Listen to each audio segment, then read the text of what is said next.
The proctor told us, the Gauntlet had never been wrong in 300 years. He said it the way you announce the weather. A fact so settled, it doesn't need defense. 31 of us were standing in the intake ring, a half-circle of polished black stone that hummed faintly underfoot, and every cadet in the room except me had grown up understanding what that number meant. 3 centuries, 0 null results.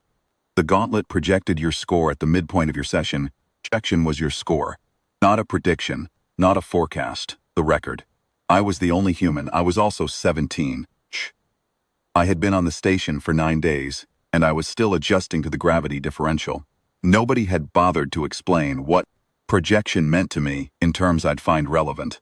I assumed it was something like a progress bar.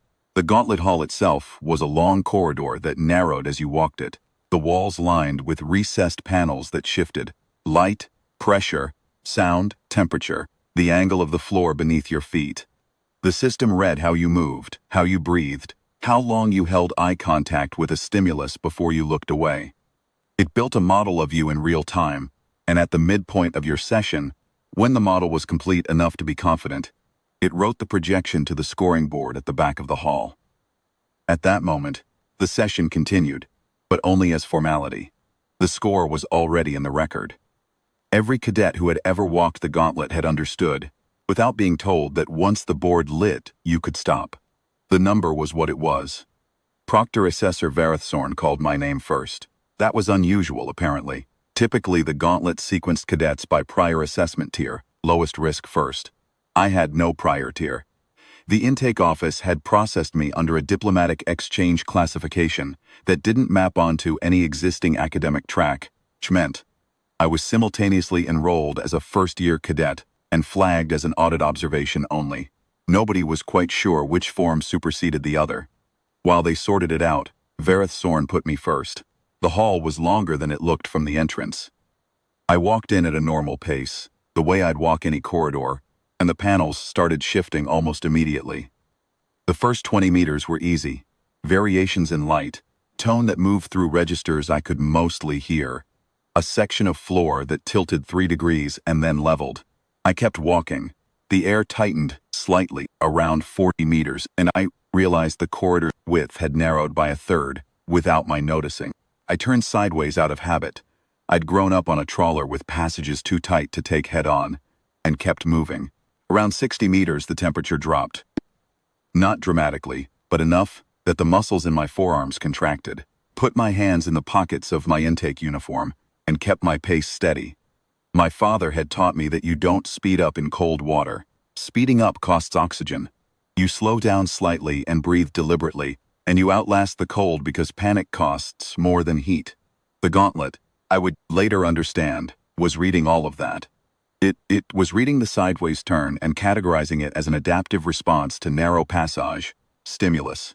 It was reading the hand placement and categorizing it as thermal management. It was building a model from approximately 47 physiological and behavioral data points simultaneously, and it was doing it very quickly, because alien cadets who came before me had provided it with 3 centuries of reference data, and every one of them had been from species whose behavioral response curves it knew intimately. The board lit at the midpoint. I saw it from about 30 meters away.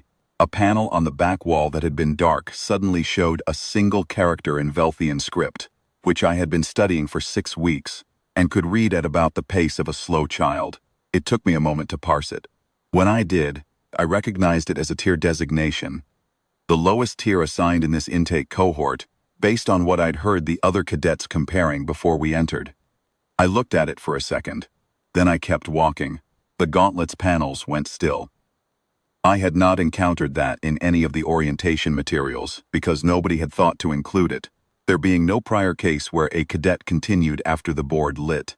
The system had a designed pause, a 1-second cessation of all stimulus, served as the signal.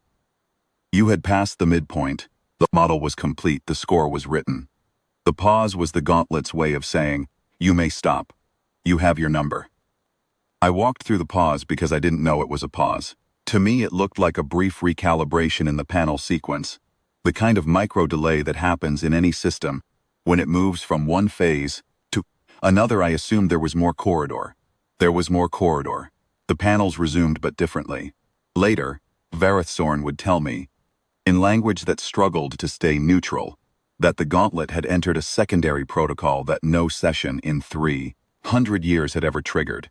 It was called, translated loosely, the Extended Verification Branch.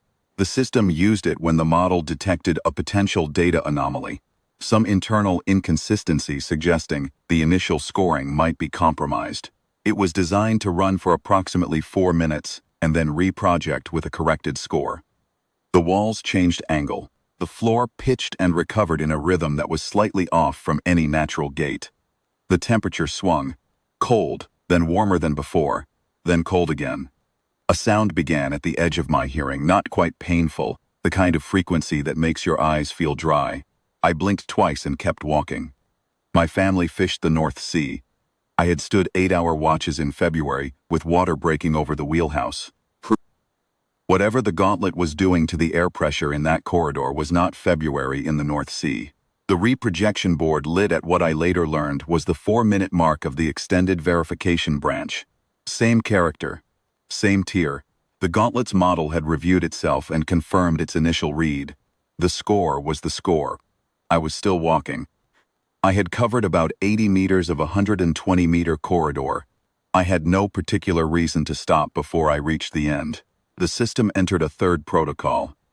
This one had a name that translated as something between anomalous continuation and the more clinical phrase the Academy registrar used when she eventually explained it to me. Subject failure to terminate. In 300 years, it had been triggered twice, both times by mechanical faults in the panel system, never by a cadet. The floor began moving, not dramatically, a slow counter-directional current beneath the surface. Like walking on a very gentle treadmill pointed the wrong way. The light went flat, then strobed in a pattern too slow to be disorienting, but fast enough to break rhythm. The sound dropped into a register I could feel in my back teeth. I rolled my shoulders once, adjusted my pace to compensate for the floor's pull, and walked. I thought about my younger brother, who had a habit of setting impossible rules for games and then being furious when I found the boundary he hadn't specified. I thought about the trawler. I thought about the 9 days on the station and the 23 forms I had filled out, trying to resolve the enrollment classification discrepancy, none of which had produced a result, and all of which had been met with the same institutional patience that seemed to be the Kethville's primary emotional register. I was not angry. I was not frightened. I was mildly interested in whether the floor current would increase before I reached the end.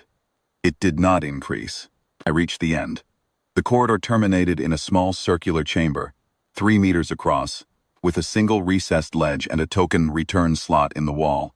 The token was a flat disc they had handed me at the entrance. I had been carrying it in my left pocket. I took it out and dropped it in the slot. The Gauntlet's panels stopped. Every light in the corridor went to a neutral white. The floor steadied. The sound cut. I stood there for a moment, then turned and walked back out. Varethsorn was at the entrance. The observation ring was very quiet. The Proctor scoring ridge, a line of bioluminescent nodes that ran from the base of his neck to the top of his shoulder blade, which I'd been told glowed brightest when he was most certain of a result, was dark. Completely dark. The kind of dark that, in a Kethville, apparently indicated that the system of evaluation currently in use had returned no categorizable output. He looked at me for a long time. Then he looked at the scoring board, which still showed my initial projection. You continued, he said. There was more corridor, I said. He wrote something on his assessment tablet. Then he wrote something else. Then he set the tablet on the ledge behind him and looked at it, and then at me, and then at the corridor. The Gauntlet, he said carefully, completed its assessment at the midpoint projection. The score is written. I know, I said. I read it. Another pause. His scoring ridge flickered. One node briefly, then dark again. You read it, he said, and continued anyway. I thought there was more corridor. He looked at me in the way that I had come to recognize. In 9 days on the station, as the look that meant a Kethville was performing a rapid and uncomfortable recalibration of an assumption they had not previously examined.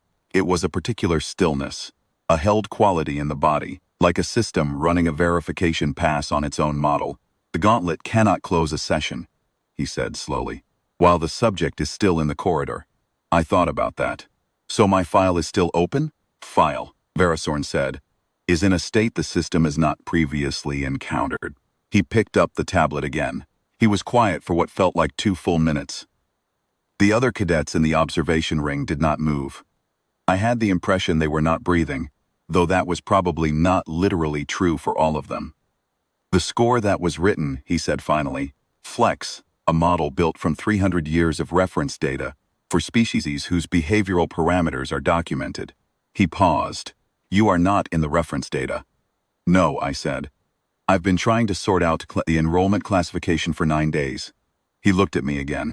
Then he made 3 entries on the tablet, one after another, each accompanied by a sound like something clicking into place. You will be reclassified, he said, pending review.